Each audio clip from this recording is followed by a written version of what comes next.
খালেদ আহমেদের bowling নৈপুণ্যে global super league টি-20-তে নিজেদের দ্বিতীয় ম্যাচে নাটকীয় জয় পেয়েছে রংপুর রাইডার্স।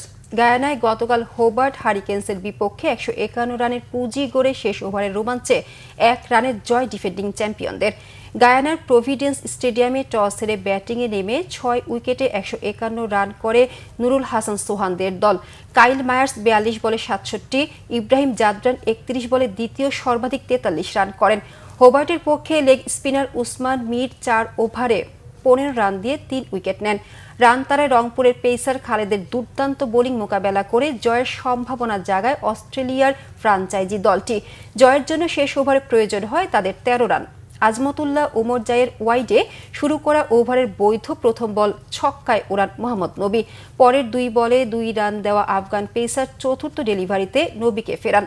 এরপর উসমান মিরকে নিয়ে ৪ রানের সমীকরণ মেলাতে গিয়ে শেষ বলে বিলি স্টানলেক রান আউট হয়ে যান। রুদ্ধশ্বাস উত্তেজনার ম্যাচটি ১ রানে জেতে রংপুর। ৪ ওভারে ২৬ রান দিয়ে ৪ উইকেট নেওয়া খালেদ হন ম্যাচ সেরা। গায়ানা অ্যামাজন ওয়ারিয়রের বিপক্ষে ৮ রানে জেতা প্রথম ম্যাচে ৩৬ রানে ৪ উইকেট নিয়ে ম্যাচ সেরা হয়েছিলেন বাংলাদেশের এই পেসার।